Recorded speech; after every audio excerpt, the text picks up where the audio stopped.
Right, మనం చూస్తున్నాం ఏదైతే నిన్న జరిగినటువంటి దాడుల్లో భాగంగా పాక్ ప్రధాని ఇంటి దగ్గర అంటే ఇంటికి సమీపంలో ఈ బాంబుల దాడి కూడా చేయడం జరిగింది భారత్. ఈ దెబ్బతో ఎక్కడో సురక్షిత ప్రాంతాలకి వెళ్ళడం జరిగింది పాక్ ప్రధాని. ఈ సిచ్యువేషన్ లో ఉన్నటువంటి కండిషన్ లో యుద్ధం రాబోతుందా, భారత్ ని ధీటుగా ఎదుర్కోవడానికి ఏ విధంగా ముందుకెళ్లాలని ఆలోచిస్తున్నటువంటి తరుణంలో ఆర్మీ చేతుల్లోకి పాకిస్తాన్ వెళ్ళబోతుందా, ఆర్మీయే ఇప్పటి నుంచి పాలన నడిపించబోతుందా అనే ఊహాగానాలతో వస్తున్నాయి. దీనికి సంబంధించి క్లారిఫికేషన్ తీసుకుందాం మా స్పెషల్ కరెస్పాండెంట్ సునీల్ ద్వారా. సునీల్,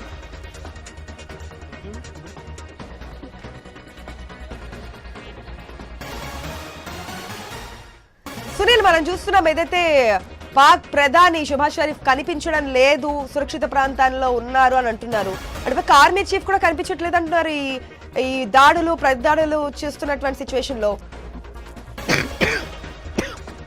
ఈ పరిస్థితుల్లో ఆర్మీ చేతుల్లోకి పాకిస్తాన్ వెళ్ళబోతుందా? ఇప్పటి వరకు ప్రధాని చేతుల్లో ఉన్నటువంటి పాలన ఆర్మీ చేతుల్లోకి వెళ్ళబోతుందా అనేది కూడా వినిపిస్తోంది. మరి ఆర్మీ చీఫ్ కూడా కనిపించడం లేదు అనేది మనకి వినిపిస్తోంది. సో ఎవరు ఈ పాలనను ముందు తీసుకెళ్లబోతున్నారు? అక్కడ ఉన్నటువంటి స్థానిక ప్రజల నుంచి కూడా వ్యతిరేకత వస్తోంది, ఈ పరిపాలన సరిగా లేదు అనేది. At the same time Imran Khan ని కూడా రిలీజ్ చేయాలని చెప్తూ ఉన్నటువంటి పరిస్థితులు కూడా కనిపిస్తున్నాయి.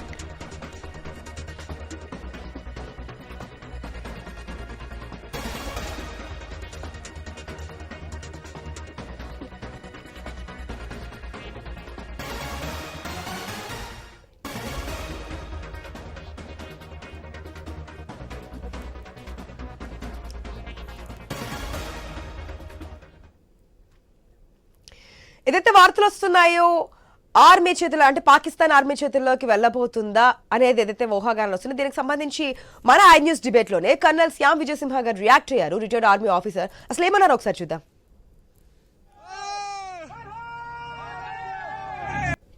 వాళ్ళ ప్రధాని దింపేసే పరిస్థితిలో ఉన్నారు. వెలుద సొడక్కు అక్కడ తిరుగుబాటు జరిగే పరిస్థితిలో ఉంది. మొత్తం కొత్త చీఫ్ ని నిలబెట్టే రకంగా కూడా ఉన్నారు. వాళ్ళు సాహిర్ షంజాద్ ని చీఫ్ ని చేయాలని కూడా అనుకుంటున్నారు. కాబట్టి వాళ్ళ దేశంలోనే రకరకమైన తిరుగుబాట్లు వచ్చి ఆ దేశం కూలిపోయే పరిస్థితిలో ఉంది. కాబట్టి ఇది చివరి యత్నం అన్నమాట. అంటే చూడండి, మేం గమ్మునున్నప్పుడు మా మీద ఇలాగా దాడులు జరిగాయని ఒక్క ప్రపంచ దేశం కూడా మనం చేసిన దాడికి వ్యతిరేకంగా చెప్పలేదు. ఎందుకంటే వాళ్ళందరికీ మనం ప్రూఫ్లతో సహా అంటే సాక్ష్యాలతో సహా చూపించాము. ఇవి టెర్రరిస్ట్ ఆర్గనైజేషన్స్, వీళ్ళ ఆర్గనైజేషన్స్ మాత్రమే కొడుతున్నాము.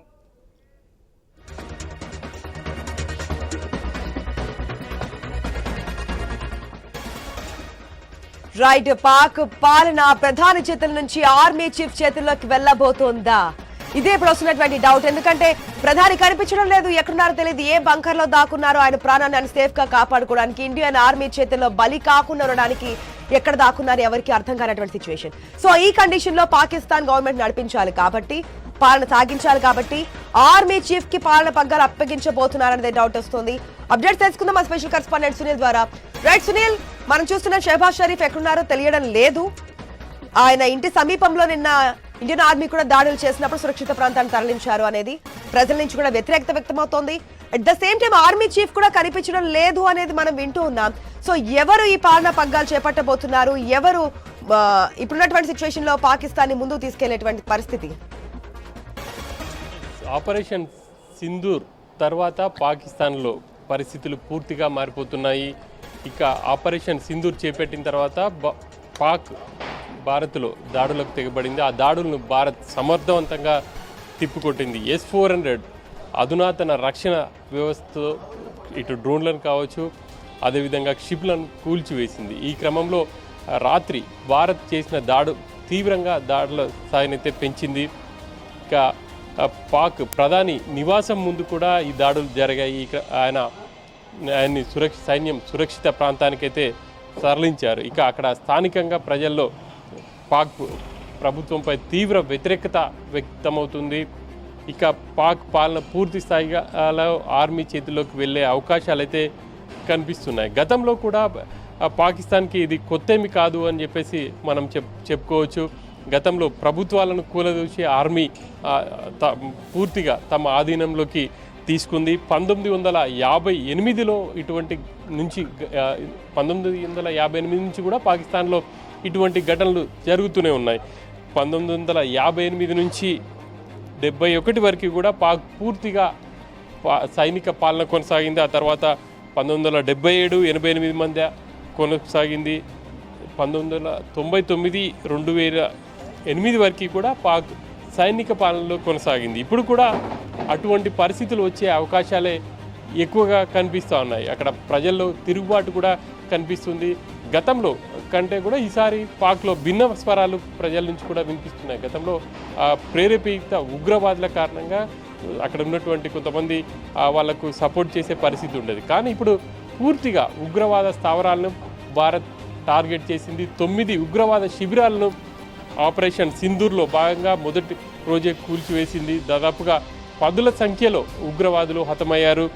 ఆ తర్వాత డిఫెన్స్ సిస్టమ్ని భారత్ ధ్వంసం చేస్తూ వచ్చింది. ఉగ్రవాదులకు లాహోర్ కేంద్రంగా ఉన్నటువంటి డిఫెన్స్ సిస్టమ్ నుంచే పూర్తి స్థాయిగా సపోర్ట్ వస్తుంది కాబట్టి ఆ డిఫెన్స్ సిస్టమ్ని కూడా ధ్వంసం చేసింది. ఇక వీటిని జీర్ణించుకోలేని పాక్ నిన్న సూర్యాస్తమయం తర్వాత జమ్మూలో పై ఇటు క్షిపణులు కావచ్చు, అదేవిధంగా డ్రోన్లతో విరుచుకుపడింది. వాటన్నిటిని కూడా భారత్ కూల్చివేసింది, తిప్పికొట్టింది. భారత్ ధీటుగా పాక్కు సమాధానం చెప్పింది. ఎక్కడ కూడా నష్టం జరగకుండా భారత పౌరులకు ఇప్పటికే ఇటు కేంద్రం త్రివిధ దళాలను అప్రమత్తం చేసింది. ఇక ఆ దాడులకు సంబంధించి కూడా ఎప్పటికప్పుడు తిప్పికొడుతూ ఉంది.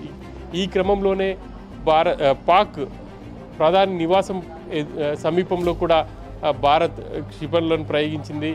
ఇక ఆ దాడులకు భయపడి ఆయన్ని సైన్యం సురక్షిత ప్రాంతాలకైతే తరలించింది. ఇప్పుడు ఆయన ఎక్కడున్నాడో కూడా తెలియని పరిస్థితి. రహస్య ప్రాంతానికైతే ఆర్మీ తరలించింది. ఇక పాక్లో మరోసారి ఆర్మీ పగ్గాలు చేపట్టే అవకాశాలైతే కనిపిస్తున్నాయి.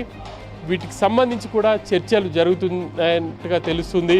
ఇక పూర్తిగా పాక్ సైనిక పాలన ఉండబోతుందా అనేది కూడా ఇప్పుడు ఒక చర్చ అయితే జరుగుతుంది. భారత్ మరోసారి దాడి చేస్తే మాత్రం పాక్లో పూర్తిగా సైనిక పాలన ఉండే అవకాశాలు అయితే కనిపిస్తున్నాయి. గతంలో యుద్ధం తర్వాత ఇటువంటి పరిస్థితి ఉంటుంది. ఇప్పుడు కూడా అటువంటి పరిస్థితులే తలెత్తే అవకాశాలే ఎక్కువగా కనిపిస్తూ ఉన్నాయి.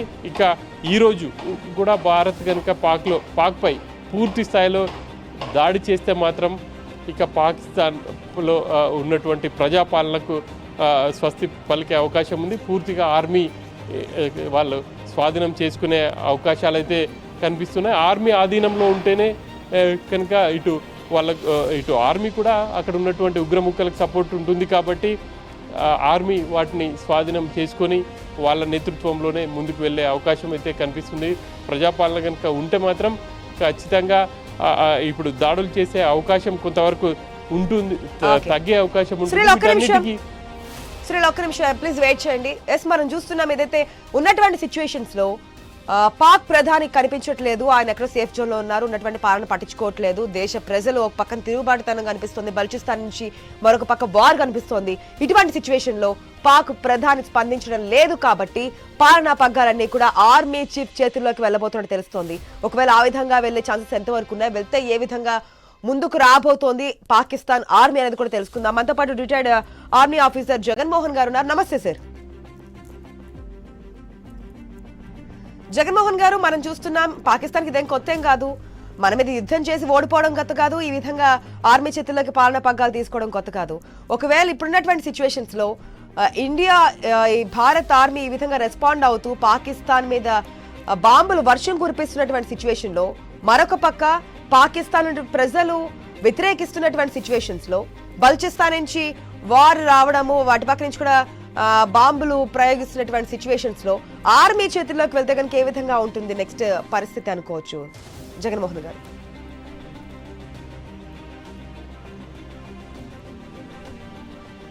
Sir please me audio mute లో ఉంటుంది, ప్లీజ్ ఒకసారి అన్మ్యూట్ చేసి మాట్లాడండి సార్.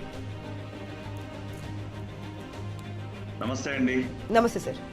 మీకు మీ ప్రేక్షకులందరికీ and to all Indian citizens, జై హింద్.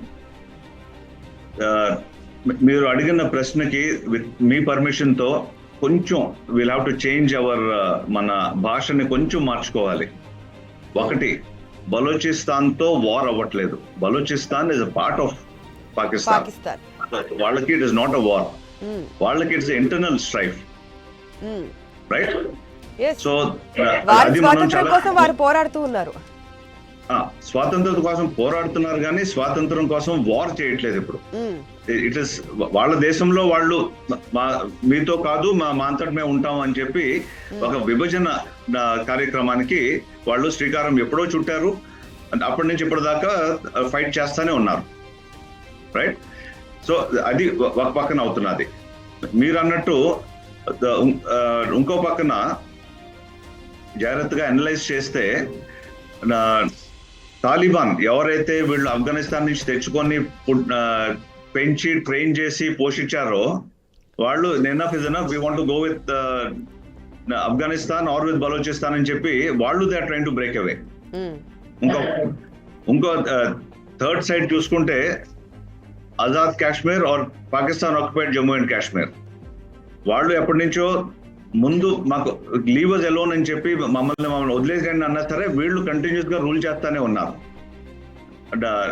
ప్రాక్సీ ఆఫ్ కోర్స్ పేరుకి Azad Kashmir, but completely Pakistan occupied, Pakistan policies and Pakistan control in all forms. Okay, governance mock elections ఏ అవుతుంటాయి కానీ అలా ఏం లేదు.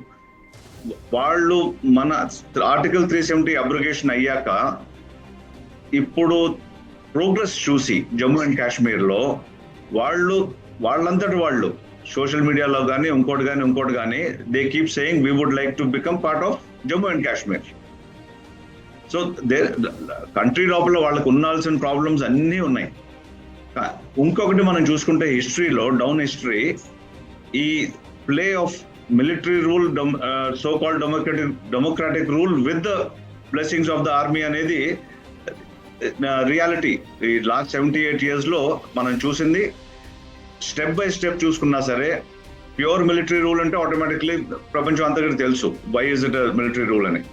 Why they call it democracy దేవుడికే తెలియాలి. Because they have certain vested interest with Pakistan. They were getting, వాళ్ళ డిఫెన్స్ మినిస్టర్ పబ్లిక్లీ అనౌన్స్ చేసినట్టు in the past general Musharraf public forums లో మాట్లాడి చెప్పినట్టు వాళ్ళు they were doing the dirty work of terrorism in on their home soil and home grown terrorist.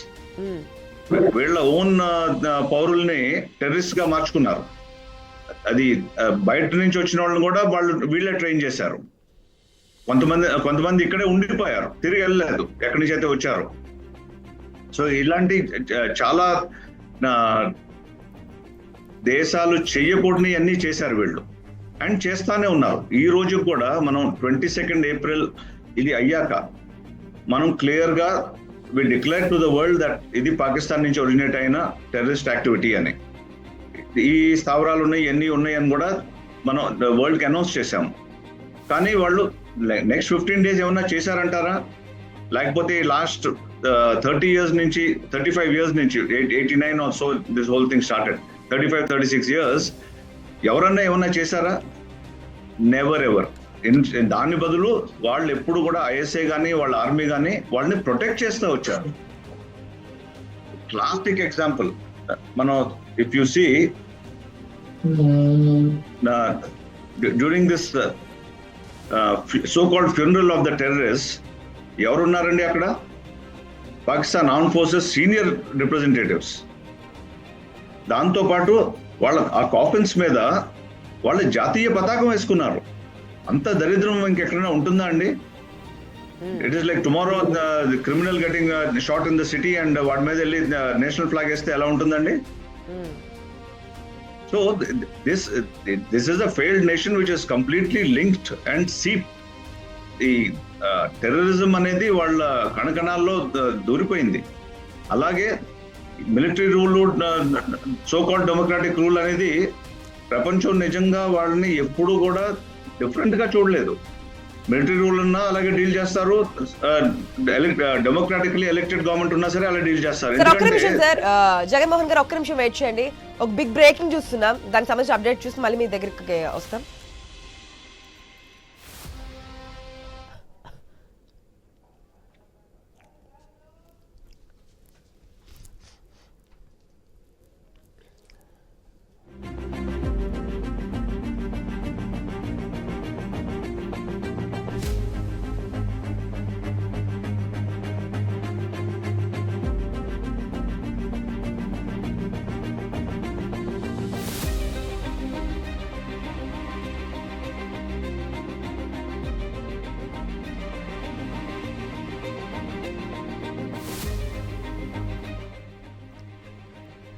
Right, breaking చూస్తున్నాం. త్రివిధ దళాల అధిపతులతో రాజ్నాథ్ సింగ్ భేటీ అయ్యారు. సౌత్ బ్లాక్ లో సిడిఎస్ త్రివిధ దళాధిపతులతో రాజ్నాథ్ సమావేశమయ్యారు. ప్రస్తుత పరిస్థితులపై రక్షణ శాఖ మంత్రి రాజ్నాథ్ సింగ్ సమీక్ష చేపట్టనున్నారు.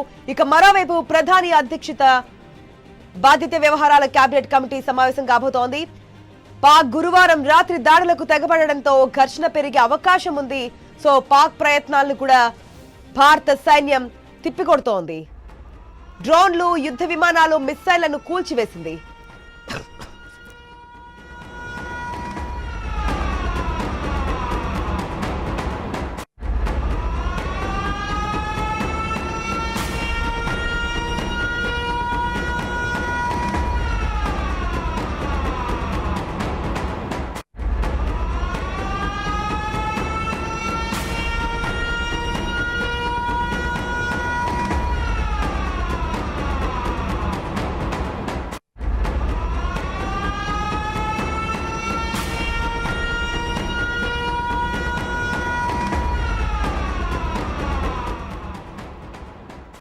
రైట్, త్రివిధ దళాల అధిపతులతో రాజ్నాథ్ సింగ్ భేటీ అయ్యారు.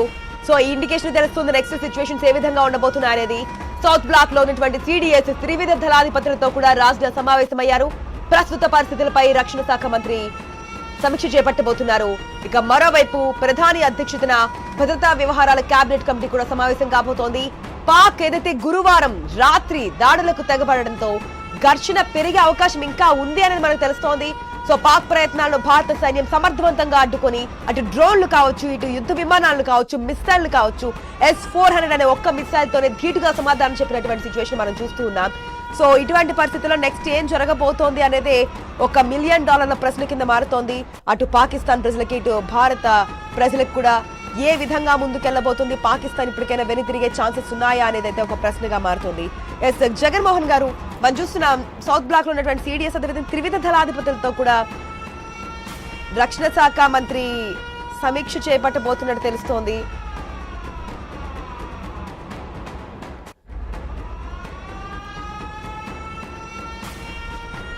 ఒక్కొక్కరు కూడా రాజ్నాథ్ సింగ్ అంటే రక్షణ శాఖ మంత్రి ఇంటికి చేరుకున్న త్రివిధ దళాధిపతులు మనం గతంలో కూడా చూస్తున్నాం. ఒక్కసారి ఇండికేషన్స్ చూస్తుంటే కనుక భారత్ నెక్స్ట్ స్టెప్ అనేది చాలా స్ట్రాంగ్ కౌంటర్ ఇవ్వబోతుంది, పాకిస్తాన్ కి కోలుకొని దెబ్బ కొట్టబోతుంది భారత్ అని ఇండికేషన్స్ అయితే కనిపిస్తున్నాయి. మాట్లాడదాం. జగన్మోహన్ గారు, అటు సిడిఎస్ అదేవిధంగా త్రివిధ దళాధిపతులతో సమీక్ష సమావేశం నిర్వహిస్తున్నారు రాజ్నాథ్ సింగ్. ఒక్కొక్కరు అక్కడ ఇంటికి కూడా చేరుకున్నటువంటి విజువల్స్ కూడా మనం చూస్తూ ఉన్నాం. సో ఇండికేషన్స్ ఎట్లా చూడొచ్చు అంటారు? ఇండికేషన్స్ నన్ను అడిగితే మనం ఈ మీటింగ్స్ కూడా మన ఇలాంటి ఫోరమ్స్ లో చూపించకూడదండి. I may be wrong, this is my humble submission. ఎందుకంటే మనం ఏం చేస్తున్నాము, ఎందుకు చేస్తున్నాము, ఎంత చేస్తున్నాము అనేది శత్రువుకి తెలియాల్సిన అవసరం లేదు. ఎవరు కలుస్తున్నారు, ఎవరు మాట్లాడుకుంటున్నారు, ఎస్పెషల్లీ ఇలాంటి పరిస్థితుల్లో మనం చేసేది ఎంత గోపనీయంగా చేస్తే అంత మంచిది. They can't meet in hiding కాబట్టి ఇలా ఓపెన్ లో వచ్చి కలుస్తారు కానీ, లేకపోతే if they had a way they would quietly do it. అంతే కదా. వీళ్ళు కలుస్తున్నారు, వీళ్ళు కలిస్తే ఏదో అవుతుంది అంటే వెంటనే ఎదుటివాడు శత్రువు వాళ్ళ ప్రికాషన్స్ వాళ్ళు తీసుకోవాల్సిన స్టెప్స్ అన్ని కూడా వాళ్ళు తీసుకుంటారు. So I think time to time మనం our focus should be on వాళ్ళు ఏం చేస్తున్నారు, వాళ్ళని మనం ఎలా ఆపుతున్నామో ప్రజలకు డెఫినెట్లీ తెలియాలి, ప్రతి ఒక్కళ్ళకి తెలియాలి, ప్రతి పౌరుడికి తెలియాలి. మనం ఆపింది సక్సెస్ఫుల్ గా ఆపుతున్నాము. మన వెపన్ సిస్టమ్స్, మన రక్షణ దళాలు ఎంత చక్కగా పర్ఫామ్ చేస్తున్నారు విత్ ఎక్స్ట్రాడినరీ పర్ఫెక్షన్. ఎందుకంటే మనం ఆ రోజు మీరు అన్నారే 7th of May మనం అటాక్ చేసినప్పుడు వాళ్ళ కంప్లీట్ డిఫెన్స్ సిస్టమ్స్ ఫెయిల్ అయితే గానీ మనం ఆ టార్గెట్స్ అచీవ్ చేయగలిగే వాళ్ళు కాదు. వాళ్ళని మనం ఎంత చమత్కారంగా ఆ పర్టికులర్ ఆపరేషన్ చేశాము, ఎంత సక్సెస్ఫుల్ గా చేశాము, ఎంత సేఫ్ గా వచ్చాము, అది కూడా we don't have to discuss. We just have to discuss as to అక్కడ ఎంత డ్యామేజ్ చేయగలిగాము, మనం ఎంత తెలివిగా వాళ్ళని వాళ్ళ డిఫెన్స్ సిస్టమ్స్ కానీ వాళ్ళ వెపన్ సిస్టమ్స్ కానీ ప్రతి ఒక్కటి రియాక్ట్ అవ్వకుండా, రియాక్ట్ అయినా సరే ఏమీ చేయలేని పరిస్థితి. సో సార్ ఇప్పుడు ఆర్మీ చీఫ్ చేతుల్లోకి పాక్ గనుక వెళ్తే భారత్ని ధీటు అంటే ఎట్లా ఉన్నా ప్రధాన చేతుల్లో ఉన్నా భారత్ని ఎదుర్కొనే సిచ్యువేషన్ పాకిస్తాన్కి ఉండదు. ఇప్పుడున్న పరిస్థితుల్లో పాకిస్తాన్ తీసుకొని స్టెప్ ఏ విధంగా ఉండబోతుంది అనుకోవచ్చు? మన దగ్గర ఉన్న మిస్సైల్స్ మెయిన్ గా S-400 గురించి తెలిసి కూడా కయ్యానికి కాలు దూవుతూ ఉంది పాకిస్తాన్. ఇది రెండు రకాలుగా చూసుకోవచ్చండి. ఒకటి చాలా క్లియర్ గా మనం చూసింది ఏంటంటే డ్రోన్ అటాక్స్ అవుతున్నాయి. Drone attacks is the new normal. అంటే మనం లాస్ట్ మేజర్ వార్స్ లో ఎక్కడ కూడా ప్రపంచంలో మనం డ్రోన్స్ ని ఇన్ ఆపరేషన్ చూడలేదు. They were all at a very experimental stage. కానీ ఈ 2.5-3 years of conflict between Ukraine and Russia plus the conflict which started on October 7th between Israel and Gaza Strip, చూస్తే drone usage at soldier level to strategic level extraordinary increase అయిందండి. అసలు ఎంత fast గా that has become the main stay.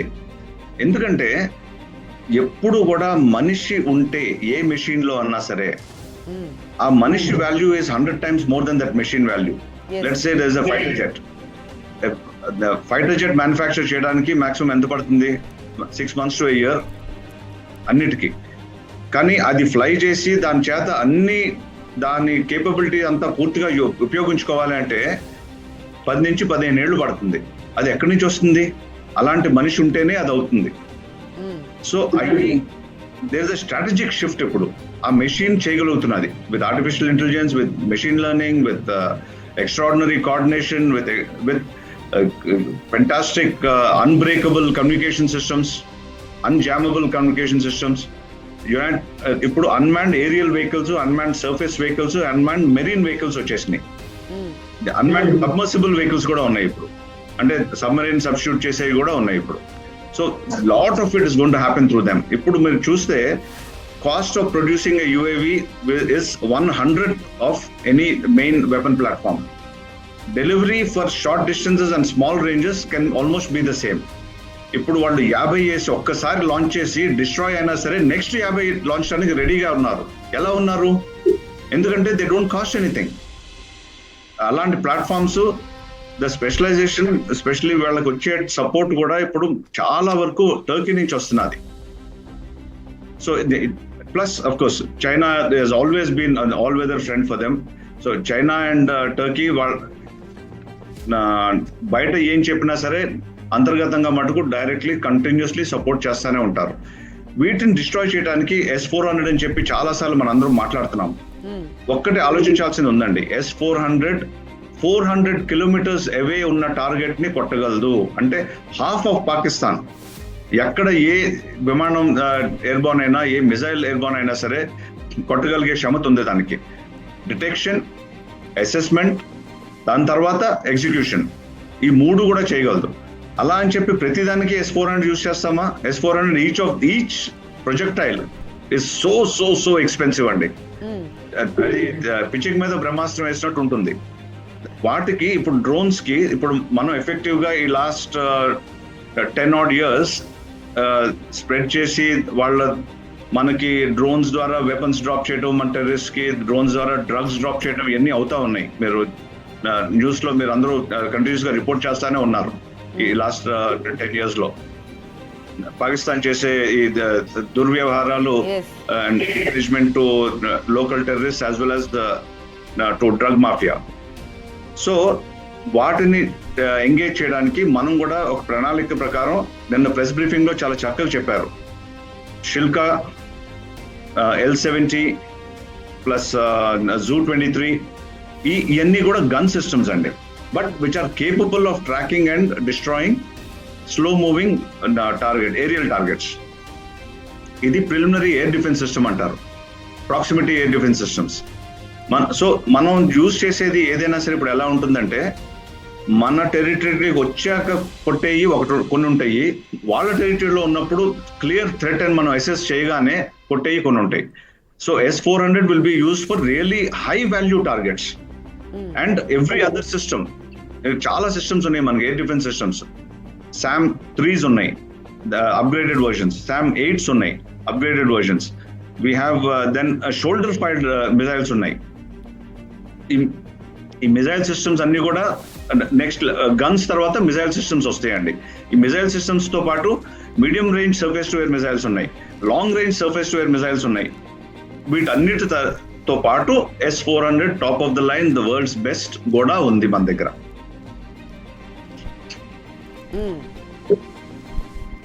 Jaganmohan గారు, ఈ చూస్తున్నాం మనం after Pahalgam attack April 22 ఆ రోజే పాకిస్తాన్కి ముహూర్తం పెట్టిన రోజు అనుకోవచ్చేమో.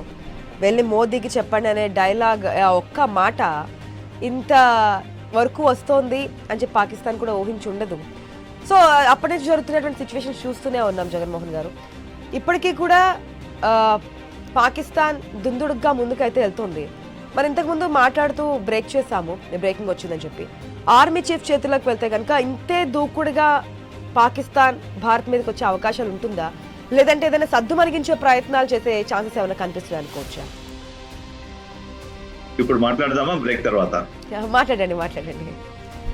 ఓకే, ఒకటండి, ఇప్పుడు ఇది పాకిస్తాన్ అనే దేశం వాళ్ళ ఆర్మీ చీఫ్ చేతిలో లేదని మీరు అనుకుంటున్నారా?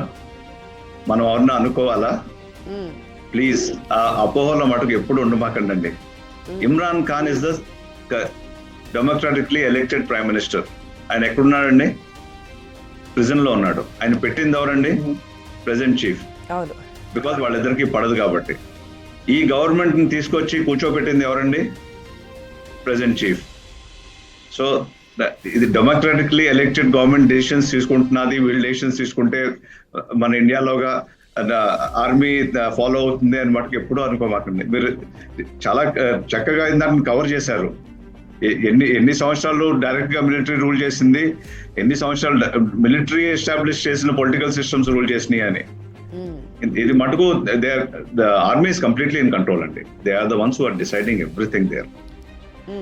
మనకి నచ్చినా నచ్చకపోయినా అది వాస్తవం అని ప్రపంచం అంతటికీ తెలుసు అది. కానీ ప్రధాని కనిపించట్లేదు, ఆర్మీ చీఫ్ కూడా కనిపించట్లేదు అనేది చూస్తూ ఉన్నాం కదా సార్ మనకు వస్తున్నటువంటి ఇన్ఫర్మేషన్ ప్రకారం. సో ఏ విధంగా మన మీద అటాక్ చేయడానికి, ఈ విధంగా దాడులకు ముందుకెళ్ళడానికి ఎవరి ఇన్స్ట్రక్షన్స్ తో వెళ్తున్నట్టు, అంటే మనకి వరకు చెప్పడానికి ఇట్లా చెప్తున్నారా, లేదంటే వారికి అనుసరణనే జరుగుతున్నాయా? ఇప్పుడున్నటువంటి పరిస్థితుల్లో కరాచీ ఆఫ్టర్ 1971 తర్వాత అటాక్ చేయడం జరిగింది భారత్ కరాచీ మీద, పోర్ట్ పైన. ఇవన్నీ చూసినట్టు వెనక్కి తిరిగే ఛాన్సెస్ ఏమైనా ఉన్నాయా? పాకిస్తాన్ ఇంతటితో నమస్కారం, మీకు సారీ అని చెప్పకపోయినా ఏదో విధంగా కప్పిపుచ్చుకునే ప్రయత్నం చేస్తుంది కదా, మేము తిరిగి దాడి చేశాము అని చెప్పి ప్రజలు చూపించుకునే ప్రయత్నం చేసి ఇక్కడతో ఫుల్ స్టాప్ పెట్టించే ప్రయత్నం ఏదైనా చేస్తుందా, లేదంటే ఇంకా ముందుకు వచ్చే ఛాన్సెస్ ఉన్నాయి అనుకోవచ్చా? ఒక్క స్టెప్ కొంచెం వెనక్కి వెళ్దామండి. నేను కూడా రాత్రి ఆర్ టుడే ఎర్లీ మార్నింగ్ 1:30 దాకా I was there in some meeting of the other and we trying to discuss this. But I think మనందరం కూడా we fell for some fake news. ఎందుకంటే కరాచీ నిజంగా డిస్ట్రాయ్ అయితే, కరాచీలో 10 ships 10 ships ని destroy చేశాము, Vikrant already started firing అని చెప్పి మనకు చాలా ఇండికేటర్స్ వచ్చినాయి. దాని గురించి అందరూ మాట్లాడటం మొదలు పెట్టాం. ఐ థింక్ కన్ఫర్మేషన్ మన డిఫెన్స్ ప్రెస్ నోట్ కానీ, లేకపోతే combined MOD and MEA briefing అయ్యేదాకా కొంచెం let us maintain little balance and not talk about, దాని గురించి మాట్లాడకుండా ఉంటే మంచిది అనిపిస్తుంది నాకు. ఎందుకంటే ఇలాంటి అపోహలు, ఇలాంటి ఫేక్ న్యూస్ స్ప్రెడ్ చేసి మనకి ఫాల్స్ ఇన్ఫర్మేషన్ ఇచ్చి ఫాల్స్ మనకి హర్షించడం మొదలుపెట్టి మనం స్లాక్ అయితే మనకు ఉండాల్సిన అటెన్షన్, మనకు ఉండాల్సిన కేర్ పోవచ్చు. పోతుందని నేను అంటలేదు. చాలా చాలా హైలీ క్వాలిఫైడ్ పీపుల్ ఉన్నారు. We have the finest leadership in the Indian arm forces. దాని గురించి అసలు మనం ఆలోచించక్కర్లేదు. కానీ వై గివ్ దట్ ఛాన్స్? మన సైడ్ నుంచి మనం ఎందుకు కంప్లీట్లీ కన్ఫర్మ్డ్ న్యూస్ అయితే గానీ మాట్లాడకుండా ఉంటే మంచిదేమో అని నా ఆలోచన అండి. సో మిస్సైల్స్ గురించి మాట్లాడదాం జగన్మోహన్ గారు. మన దగ్గర ఉన్న, అంటే వాళ్ళు చెప్పిన స్టేట్మెంట్స్ ఇవి క్లియర్ కట్ గా మన ముందున్నటువంటి స్టేట్మెంట్స్ కూడా. పాకిస్తాన్ దగ్గర నుంచి మా దగ్గర అణుబాంబులు ఉన్నాయి, మేము యుద్ధానికి సిద్ధంగా ఉన్నాం, పాకిస్తాన్ మీద యుద్ధం చేయడానికి భారత్ కొన్ని ప్లేసెస్ కూడా సెలెక్ట్ చేసుకున్నట్టు మాకు ఇన్ఫర్మేషన్ ఉంది, ఏ విధంగా వచ్చినా మేము సిద్ధంగానే ఉన్నామని చెప్తూ ఉన్నారు. సో మిసైల్స్ విషయంలో మనతో పాటు పోటీకైనా వచ్చే సిచ్యువేషన్స్ ఉన్నాయనుకోవచ్చా? ఎందుకు ఇంత దూకుడుగా పాకిస్తాన్ ముందుకు వస్తుంది? Pakistan is like a mad dog అండి. ఇప్పుడు దానికి పిచ్చి కుక్కలాగా ఎప్పుడు ఏం చేస్తుంది, ఎందుకు చేస్తుంది, ఎవరిని కొరుకుతుంది అనేది దానికే తెలియదు. ఇప్పుడు మనం అంత బ్యాలెన్స్ చేసి ఓన్లీ టెర్రరిస్ట్ టార్గెట్స్ ని అటాక్ చేసి ఇకనైనా మీరు చేసుకోండి, క్లియర్ చేయండి, ఆపండి ఈ వైఖరి అని చెప్పి మనం సందేశం ఇస్తుంటే ప్రపంచం ముందు క్లియర్ గా ఇండికేట్ చేసి వాళ్ళు చేసింది ఏంటండి? మీరు అన్నట్టు మన సివిలియన్ పాపులేషన్ ని అటాక్ చేశారు. దానిలో 16 మంది మనకు రికార్డెడ్ ఆఫీషియల్లీ డిక్లేర్డ్ ఉన్నారు. ఇంకో 43 పీపుల్ ఇంజర్డ్ అయి ఉన్నారు. వాళ్ళలో మళ్ళీ ఇంకా ఎంతమందికి సీరియస్ అయింది, ఏమైంది కూడా మనకి ఇంకా అప్డేట్స్ వస్తాయి కానీ తెలియదు. ఇలాంటి పరిస్థితుల్లో ఎవరైనా సరే మనం ఎంత కంట్రోల్గా ఉన్నప్పుడు వాళ్ళు ఇలా చేస్తారంటే ఏ logic? There is no logic. సరే దాంతో ఆగారా? They attacked all the cities and towns and vital areas, vital installations and key points along the border. ఎక్కడ గుజరాత్ నుంచి జమ్మూ అండ్ కాశ్మీర్ దాకా ఎక్కడ వదలలేదు. సో ఇలాంటి వైఖరిని వాళ్ళ సైడ్ నుంచి it is an open declared war. మనమే ఇంకా ఆపరేషన్ లెవెల్లో ఆపి ఆపరేషన్ సింధూర్ అనే అంటున్నాం. మనం ఇంతవరకు we have not declared war. We have not opened that front.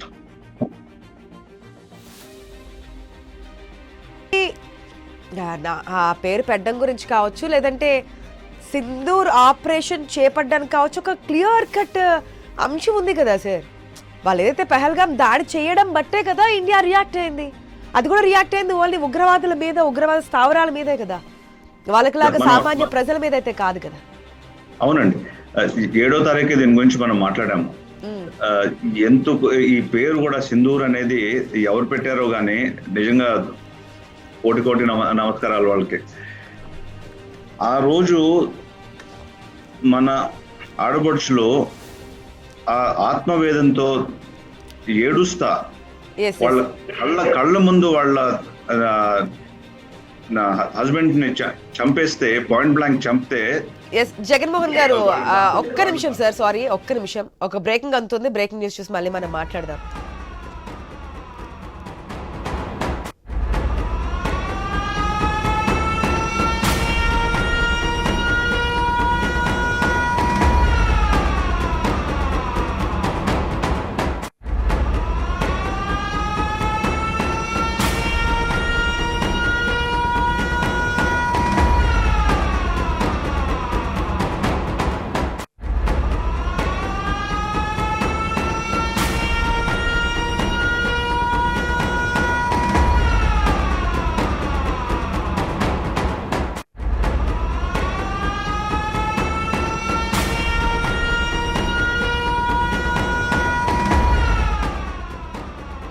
నిజంగానే బ్రేకింగ్ అని చెప్పొచ్చు. ఇది భారత్ తో పెట్టుకుంటే ఏ విధంగా ఉంటుందో పాకిస్తాన్ కి రుచి తెలిసినటువంటి అంశం. భారత్ భీకర దాడులతో పాక్ విలువలాడుతోంది. కంటోన్మెంట్లను పాక్ ఆర్మీ కుటుంబాలు ఖాళీ చేస్తున్నటువంటి సిచ్యువేషన్ మనకు కనిపిస్తున్నటువంటి పరిస్థితి మనం చూస్తున్నాం. ఏదైతే పాక్ ఆర్థిక వ్యవస్థ కుప్పకూలినటువంటి సిచ్యువేషన్,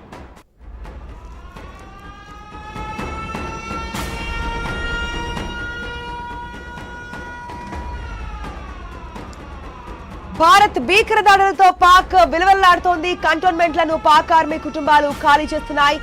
భారత్ దాడులతో నిన్న కేబినెట్ మీటింగ్ మధ్యలోనే ఆపేసింది పాక్. మరోవైపు పాక్ ప్రధాని షెహబాజ్ షరీఫ్ అయితే ఇప్పటి వరకు ఎక్కడున్నారని ఇన్ఫర్మేషన్ అయితే తెలియట్లేదు. బంకర్ లో పాక్ ప్రధాని తలదాచుకున్నారని అయితే తెలుస్తోంది. ఇదిలా ఉంటే యుద్ధం ముంచుకు రావడంతో ఒక్కసారిగా పాక్ లో అలజడి నెలకొంది. రుణ సహాయం అందించాల్సిందిగా అనుకూల దేశాలకు పాక్ విజ్ఞప్తి చేసింది. 3000కు మించి ఏటీఎం నుంచి క్యాష్ విత్డ్రా చేయకూడదంటూ కూడా ఆంక్షలు విధించింది పాకిస్తాన్. ఇక భారత్ పాకిస్తాన్ మధ్య వార్ నేపథ్యంలో పాకిస్తాన్ తీవ్ర ఆర్థిక సంక్షోభంలో కొట్టుమిట్టాడుతోంది. సంక్షోభం నుంచి బయటపడేందుకు లోన్లు కావాలని పాకిస్తాన్ ఆర్థిక శాఖ కోరింది. వైమానిక దాడి జరిగే అవకాశం ఉందని ప్రజలకు హెచ్చరికలు జారీ చేసింది. ప్రజలందరూ ఇంట్లోనే ఉండాలని ఆదేశించింది. ఆర్థిక సంక్షోభం నుంచి తమను బయట పడేయాలని పాక్ కోరుకుంటుంది. సో ఉన్నటువంటి సిచ్యువేషన్ మనకి ముందు నుంచి తెలుసు. ఎస్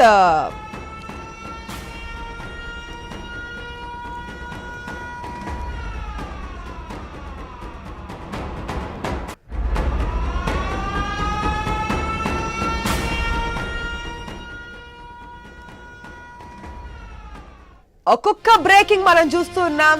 పాకిస్తాన్ ఏ విధంగా భారత్ దాడులకు సంబంధించి కకావికలం అవుతున్నటువంటి సిచ్యువేషన్ సంబంధించిన బ్రేకింగ్ న్యూస్లు ఇవి. సో భారత్ ఏదైతే దాడులకు పాల్పడిందో ఆ పాల్పడడానికి రీజన్స్ కూడా మనకు తెలుసు. మనం ముందు నుంచి మాట్లాడుతూనే ఉన్నాం. మెయిన్ గా ఆర్థిక వ్యవస్థను కుప్పకూల్చే విధంగానే ముందుకెళ్ళింది. ప్రాణ నష్టం కాకుండా ఆస్తి నష్టం, ఆర్థికంగా ఎట్లా దెబ్బ కొట్టాలనే విధంగానే ముందుకెళ్ళినటువంటి సిచ్యువేషన్. ఈ సిచ్యువేషన్ లో భారత్ సక్సెస్ఫుల్ అయినట్టుగానే తెలుస్తోంది. లోన్ల గురించి ఆర్జిస్తున్నటువంటి సిచ్యువేషన్. అక్కడ ప్రజలకు కూడా 3000 మించి విత్డ్రా చేయొద్దంటూ కూడా ఆంక్షలు విధించింది. దీన్ని బట్టి మనకు తెలుస్తోంది ఏ విధంగా ఉందో ఆర్థిక పరిస్థితి అనేది. దీనికి సంబంధించి క్లియర్ ఇన్ఫర్మేషన్ తెలుసుకుందాం మా స్పెషల్ కరెస్పాండెంట్ సునీల్ ద్వారా. సునీల్, ఆపరేషన్ సింధూర్ తర్వాత పాక్ తీవ్ర స్థాయిలో నైరాశ్యంలో మునిగిపోయింది. ఇక ఆర్థికంగా కూడా కొట్టుమిట్టాడుతోంది. ఇక అన్ని వైపులా పాక్ను భారత్ దిగ్బంధనం చేయడంతో విలవిలలాడుతుందనే చెప్పాలి. ఇక ప్రధానంగా ఆర్థిక వ్యవస్థ కుప్పకూలే పరిస్థితులు అయితే తలెత్తాయి. ఒకవైపు స్టాక్ మార్కెట్లు కుప్పకూలాయి. ఇక ప్రజలపై పూర్తి స్థాయిలో ఆంక్షలు విధించే దిశగా పాక్ పయనిస్తూ ఉంది. ఏటీఎం నుంచి 3000కు మించి డ్రా చేయొద్దు అని చెప్పేసి ఇప్పటికే కీలకమైనటువంటి ఆదేశాలు ఇచ్చింది పౌరులకు సంబంధించి. ఇక ఎవరు కూడా ఇళ్లలోంచి బయటికి రాకూడదు. ఇక మరోవైపు ప్రపంచ దేశాలకు సంబంధించి పాకిస్తాన్కి సాయం అందిస్తున్నటువంటి దేశాల నుంచి కూడా పాక్ ఇప్పుడు సహాయం కోరుతుంది. ఇప్పటికే ఇటు ప్రపంచ బ్యాంక్ నుంచి కావచ్చు, అదేవిధంగా వివిధ దేశాల నుంచి పేదరిక నిర్మూలనకు సంబంధించి పాక్కి పెద్ద ఎత్తున నిధులు తీసుకుంది. ఆ నిధులన్నిటి కూడా ఉగ్ర శిబిరాలను పెంచి పోషించేందుకే పాక్ వెచ్చించింది. ఇక ప్రస్తుతం పూర్తి స్థాయిలో ఆర్థిక సంక్షోభంలో కూరుకుపోయే పరిస్థితులు అయితే తలెత్తాయి. ఆపరేషన్ సింధూర్ స్టార్ట్ అయ్యి 2 రోజులు అయిందో లేదో పాక్ పూర్తిగా విలవిలలాడుతుంది. ఆర్థికంగా కావచ్చు, అదేవిధంగా మరోవైపు ఇటు స్థానికుల నుంచి మద్దతు లేక ఇక ప్రపంచ దేశాల నుంచి మద్దతు కూడా పాకిస్తాన్కి కరువైంది. ఇక పూర్తి స్థాయిలో అప్పు కోసం కావచ్చు, ఆర్థిక సహాయం కోసం కావచ్చు, ఇక బాహాటంగా పాకిస్తాన్ ప్రపంచ దేశాలను అయితే ఆర్జిస్తుంది. ఇక పాక్ ఏ దేశం కూడా ముందుకు రాని పరిస్థితులు అయితే ప్రస్తుతం కనిపిస్తూ ఉన్నాయి. మొత్తం మీద పాక్ అయితే ఇప్పుడు ఇక మరికొద్ది రోజులు ఇదే పరిస్థితి ఉంటే మాత్రం అక్కడ ఆర్థిక సంక్షోభం మరింతగా ఎక్కువగా కనిపించే అవకాశాలు అయితే స్పష్టంగా కనిపిస్తున్నాయి. ఇక ఆపరేషన్ సింధూర్ స్టార్ట్ అయ్యి 2 రోజులు మాత్రమే అయింది. ఇక పాక్ చేసినటువంటి దాడులకు ప్రతీకారంగానే భారత్ దాడులు చేసింది. ఈ దాడుల్ని పాకిస్తాన్ ప్రస్తుతం తట్టుకునే పరిస్థితి కూడా లేకుండా పోయింది. పాక్ ప్రధాని కూడా ఇప్పటికే బంకర్లో దాచుకున్నాడు. ఆయన ఎక్కడున్నాడో కూడా ప్రజలకు తెలియని పరిస్థితి. ఆయన ఇంటి సమీపంలోనే నిన్న భారత్ దాడి చేసింది. ఇక ఆ దాడులకు భయపడి ఆయన్ను ఆర్మీ సురక్షిత ప్రాంతాలకైతే తరలించింది. ఆయన నుంచి ఇప్పటివరకు కూడా ఒక స్టేట్మెంట్ లేదు. పాక్ ఫైనాన్స్ శాఖకు సంబంధించి మాత్రమే ఇటు ప్రపంచ దేశాలకు విజ్ఞప్తి చేస్తుంది. ఇక పాక్ కూడా ఏ దేశం కూడా సహాయం చేయడానికి ముందుకు వచ్చే పరిస్థితి లేదు. కాబట్టి అక్కడ తీవ్రమైనటువంటి ఆర్థిక సంక్షోభం ఎదురయ్యే పరిస్థితులు అయితే కనిపిస్తున్నాయి. మరి ఇప్పటికైనా పాక్ తోక ముడుస్తుందా అనేది అయితే చూడాలి. ఈ రోజు ఏం జరగబోతుంది అనేది అయితే ఒక సందిగ్ధం, ఒక టెన్షన్ వాతావరణం అయితే కనిపిస్తా ఉంది. ఇప్పటికే భారత్ లో కూడా హై లెవెల్ మీటింగ్ జరుగుతుంది. రక్షణ శాఖ మంత్రి నివాసంలో ఈ సమావేశం జరుగుతూ ఉంది. ఆ తర్వాత రక్షణ శాఖ మంత్రి రాజ్నాథ్ సింగ్ ప్రధానికి ఈ వివరాలన్నింటినీ కూడా నిన్నటి నుంచి జరిగినటువంటి పాక్ లో జరిగినటువంటి ధ్వంసానికి సంబంధించి వివరాలన్నింటినీ కూడా ప్రధానికి వివరించే అవకాశం ఉంది. ఆ తర్వాత ప్రధాని, రక్షణ మంత్రి, అదేవిధంగా సిడిఎస్ కావచ్చు, అదేవిధంగా అజిత్ దోవల్ వీళ్ళందరూ సమావేశం అయ్యాక పాక్ పై ఎటువంటి చర్యలు తీసుకుంటారు అనేది ఇప్పుడు చూడాల్సి ఉంది. ఇప్పటికే ఆపరేషన్ సింధూర్ 1 స్టార్ట్ అయింది. ఆ తర్వాత సెకండ్ డే భారత్ దాడులు చేసిందో లేదో పాక్ పూర్తి స్థాయిలో ఆర్థిక సంక్షోభం దిశగా పయనిస్తుంది. గతంలో కూడా పాకిస్తాన్ ఇటువంటి పరిస్థితిని ఎదుర్కొంది. ఆ తర్వాత సయోధ్యకు ఇటు ప్రయత్నాలు చేసింది. ఇప్పుడు కూడా సయోధ్యకు ప్రయత్నాలు చేస్తుందా, లేక మరోవైపు భారత్ పై కాలు దూతుందా అనేది చూడాలి. ఈ రోజు కూడా కనుక భారత్ పై పాక్ సేనలు కావచ్చు, లేకపోతే పాక్ ఉగ్రముఖలు దాడులు చేస్తే మాత్రం పాకిస్తాన్ వైపు ఇంకా తీవ్రమైనటువంటి ఆర్థిక సంక్షోభం కావచ్చు, పాకిస్తాన్ డిఫెన్స్ సిస్టమ్నే పూర్తిగా భారత్ దాడులు చేసే అవకాశాలు అయితే కనిపిస్తున్నాయి. ఆశ ఏదైతే thanks for the update Sunil. మనం చూస్తున్నాం, మనకి ముందు నుంచి తెలుసు పాకిస్తాన్ ఆర్థిక పరిస్థితి ఏ విధంగా ఉంది అనేది. ఇప్పుడు ఈ దాడుల తర్వాత ఇంకాస్త ఊబిలో చిక్కుకుంది అనుకోవచ్చు పాకిస్తాన్. అప్పుల కోసం ఏదైతే తన మద్దతు దేశాలుంటాయో ఆ రుణాల కోసం అడుగుతున్నటువంటి సిచ్యువేషన్. అదేవిధంగా పాకిస్తాన్ లో ఉన్నటువంటి ప్రజలని కూడా కొన్ని ఆంక్షలు విధించారు. 3000 వరకు మాత్రమే విత్డ్రాల్ లిమిటేషన్ అనేది పెట్టడం జరిగింది. ఈ సిచ్యువేషన్ లో ఒకవేళ పాక్ ముందడుగు వేస్తే గనక ఈ ఆర్థిక వ్యవస్థ ఇంకాస్త కొలాప్స్ అయ్యే సిచ్యువేషన్స్ కూడా మనకు కనిపిస్తున్నాయి. మరి ముందడుగు వేస్తారా, లేదంటే ఇక్కడతో ఈ దాడులకి, వారికి కాదు దాడులకి ఏమైనా పుల్ స్టాప్ పెట్టే అవకాశం ఉంటుందా? రైట్, వేర్పూర్ శ్రీనివాస్ గారు, మనం చూస్తున్నాం ఏదైతే మన ప్రధాన లక్ష్యం ఉగ్రవాదాన్ని హతం చేయడం, సామాన్య ప్రజల్ని టార్గెట్ చేయడం కానే కాదు. ఆర్మీ జవాన్లు కూడా మనం ఎక్కడ టచ్ చేయలేదు. మన సామాన్య ప్రజల మీద దాడి చేసినటువంటి ఉగ్రవాదులు పాకిస్తాన్ లో ఉన్నారు కాబట్టి ఆ స్థావరాన్ని ధ్వంసం చేశాం మాత్రమే. దీనికి సంబంధించి మొన్న ప్రెస్ మీట్ లో కూడా క్లియర్ కట్ గా చెప్పున్నారు ఆర్మీకి సంబంధించినటువంటి ఆఫీసర్స్. కానీ ఇంకొకటి ఏంటంటే మనం ఫస్ట్ నుంచి చూస్తున్నాం ఆర్థికంగా ఏ విధంగా దెబ్బ కొట్టాలి, దెబ్బ అనేది గట్టిగా గుర్తుండాలి అనేది చూస్తున్నాం. అది మనకి ఇవాళ క్లియర్ కట్ గా తెలుస్తుంది. సో భారత్ తీసుకున్న డెసిషన్ అనేది క్లియర్ కట్ గా ఇంప్లిమెంట్ అయిందని చెప్పి అర్థమవుతోంది. ఈ డెసిషన్ సంబంధించి మీరేమంటారు? భారతదేశంలో ఉన్నటువంటి సమర్థవంతమైన ఆర్మీ, అదేవిధంగా సూపర్ పిఎంగా ఉన్నటువంటి మోడీ గారి దెబ్బకి అంతర్జాతీయ స్థాయిలో పాక్కి ఎక్కడ కూడా మద్దతు లేకుండా కరువైంది. ఆర్థిక సంక్షోభం వచ్చింది. వాళ్ళ ప్రపంచ బ్యాంక్కి పాకిస్తాన్ ఆర్థిక ఏదైతే ఉందో ఫైనాన్షియల్ డిపార్ట్మెంటు, మేమంతా కూడా అప్పుల్లో ఉన్నాము, మాకు స్టాక్ మార్కెట్ కుప్పకూలిపోయింది, అందువల్ల మాకు సహాయం చేయండి అని చెప్పేసి వాళ్ళు అఫీషియల్గానే ట్వీట్ చేయడం జరిగిందనమాట. అంటే ఇలాంటి పరిస్థితుల్లో ప్రపంచంలో ఎవరు కూడా చివరికి ప్రపంచ బ్యాంకు కూడా పాకిస్తాన్కి మద్దతు ఇస్తుందని అనుకోవట్లేదు. ఎందుకంటే పాకిస్తాన్లో గవర్నమెంట్ లేదు, పాకిస్తాన్లో ఉన్నదే మొత్తం టెర్రరిస్ట్ టీం ఉందన్నమాట. ఆ టెర్రరిస్ట్ టీమే ఇప్పుడు ఇందాక జగన్మోహన్ రావు గారు కూడా చెప్పినట్టుగా అక్కడ ఆర్మీ కానీ గవర్నమెంట్ కానీ టెర్రరిస్టులు కానీ వాళ్ళు సపరేట్ కాదు, అంతా ఒకటే అనమాట. ఓవరాల్గా టెర్రరిస్టులే రూల్ చేస్తారన్నమాట. అందువల్ల ఇంకా ఆ దేశం ఏదైతే ఇప్పుడు కొన ఊపిరి అంచుల్లో ఉందో అది అంతమైపోవటం తప్పితే దానికి ఊపిరి పోయటానికి అవకాశం లేదు. ఏదైనా దేశాలు సపోర్ట్ చేస్తాయి అనుకోవచ్చు. అంటే కొన్ని దేశాలు ఉన్నాయి కదా పాకిస్తాన్ కూడా సపోర్ట్ చేసే దేశాలు, వాటిని చూసుకునే కదా పాకిస్తాన్ ఇంత విర్రవీగుతూ ముందుకు వస్తున్నటువంటి సిచ్యువేషన్. వాస్తవానికి చెప్పాలంటే ఇప్పటి వరకు చైనా కూడా బయటకు రాలేదు. అంటే చైనా కూడా పాకిస్తాన్ పరిస్థితి మనం ఏ పరిస్థితుల్లో చైనా పాకిస్తాన్కి సపోర్ట్ చేస్తే ప్రపంచవ్యాప్తంగా చైనా కూడా ఉగ్రవాద దేశంలో జాబితాలోకి వెళ్ళేటువంటి పరిస్థితి ఉంటుంది. ఎందువల్ల అంటే 70-80 సంవత్సరాల నుంచి ఈ ఉగ్రవాదులకి ట్రైనింగ్ ఇచ్చి వీళ్ళని ఉత్పత్తి చేసినటువంటి దేశం పాకిస్తాన్ అన్నమాట. ఒకటి కాదు 100 రకాలైనటువంటి ఎవిడెన్సెస్ భారతదేశం ప్రపంచవ్యాప్తంగా ఐక్యరాజ్య సమితి కూడా మనం ప్రజెంట్ చేయడం జరిగిందన్నమాట. ఎలాంటి పరిస్థితుల్లో ఏ దేశం అయినా కూడా ఇతర దేశాలతో సఖ్యతగా ఉండాలనుకున్నా, ప్రపంచంలో ఉన్నటువంటి ఐక్యరాజ్య సమితితో ఉన్నటువంటి రిలేషన్స్ మెయింటైన్ చేసుకోవాలన్నా కూడా చైనా ఈ పరిస్థితుల్లో పాకిస్తాన్కి మద్దతు ఇస్తుంది అనేది మనం ఊహించడం కూడా చాలా కష్టం అనమాట. అందువల్ల ఇక పాకిస్తాన్కి ఒకటే మార్గం అన్నమాట, లొంగిపోయి భారతదేశానికి క్షమాపణ కోరటం ఒక్కటే మార్గం, అంతకుమించి వేరే మార్గం లేదు. జగన్మోహన్ గారు ఏదైతే భారత్ అనుకుని సాధించింది, ఆపరేషన్ సింధూర్ విషయంలో ఫుల్ ఫ్లెజ్డ్ గా సాధించాము, మన టెక్నాలజీ పరంగా ఏ విధంగా మన మిసైల్స్ బలం ఏ విధంగా ఉంది, ఆర్మీ ఏ విధంగా ఉంది అనేది. కానీ ఫినాన్షియల్ గా దెబ్బ కొట్టాలి, ఫినాన్షియల్ గా కోలుకోలేని విధంగా ఉండాలి, అప్పుడే ఇవన్నీ అంటే ఉగ్రవాదాన్ని పెంచి పోషించడానికి అవకాశం లేకుండా చేయాలి, ఆస్కారం ఉండకూడదని ఏదైతే ముందుకెళ్ళామో అది సక్సెస్ అయినట్టు కనిపిస్తుంది. ఎందుకంటే పక్క దేశాల నుంచి రుణాలు ఆర్జిస్తున్నటువంటి సిచ్యువేషన్. సో ఈ పరిస్థితుల్లో పాకిస్తాన్ పరిస్థితి ఏ విధంగా ఉంటుంది అనుకోవచ్చు? పాకిస్తాన్ది దారుణమైన సిచ్యువేషన్ అండి. వాళ్ళకి తినడానికి తిండి లేదు, కొనుక్కోవటానికి డబ్బులు లేవు, కానీ ప్రతిష్టంగా వెపన్స్ మటుకు ఈ లాస్ట్ 30, 40, 50 ఇయర్స్ నుంచి ఎప్పుడు కూడా ప్రతిష్టంగా పెట్టుకున్నారు. అండ్ దే హావ్ యూజ్డ్ ఇందాక మా కో పానలిస్ట్ గారు చెప్పినట్టు టెర్రరిస్ట్, పొలిటీషియన్స్, మిలిటరీ ఎక్కడ డిఫరెన్స్ లేకుండా ఆ టార్గెట్ లోనే ఉన్నారు. అండ్ దాంతో ప్రతిసారి ఎవరో డర్టీ పని చేయడం, వాళ్ళ దగ్గర డబ్బులు తీసుకోవడం, వాళ్ళతో మళ్ళీ వెపన్స్ వాళ్ళ దగ్గరే తీసుకోవడం, దేశాల పేర్లు నేను చెప్పట్లేదు, బట్ మీకు అందరికీ తెలిసిందే కాబట్టి, రైట్?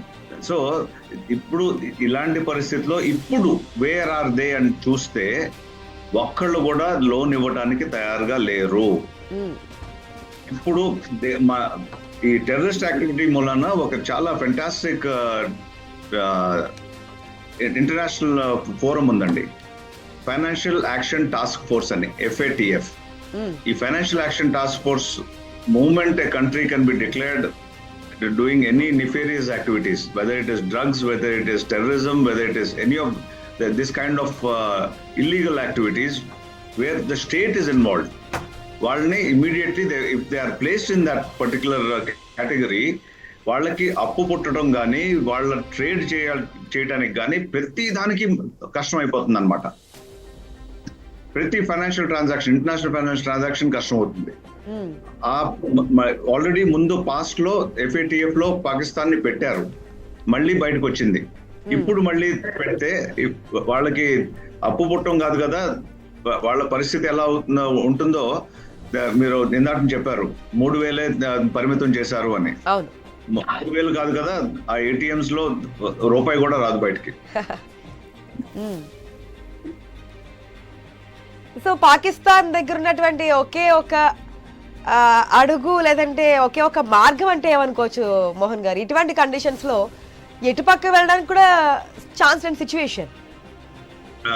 మా కో పానలిస్ట్ గారు చెప్పారండి, క్షమాపణ అడిగి లొంగాల్సిందే అని.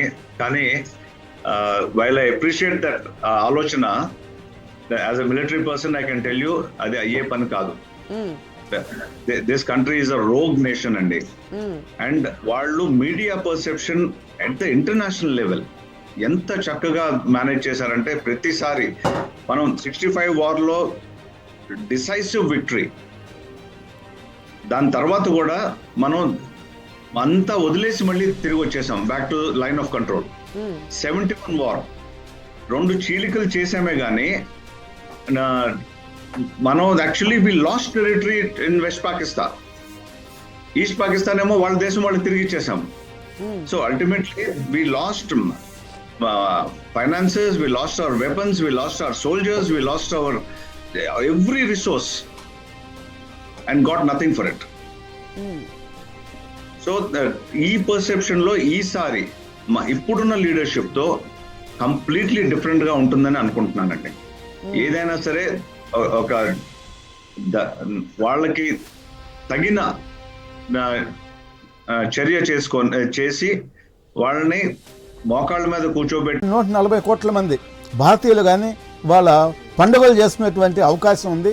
ఈ అవకాశాన్ని మన ఇండియన్ ఆర్మీ ఏ పరిస్థితుల్లో కూడా వదలకుండా సక్సెస్ చేయాలి. మరొక బ్రేకింగ్ అందుతుంది మనకి, ఆ బ్రేకింగ్ న్యూస్ ఒకసారి చూద్దాం.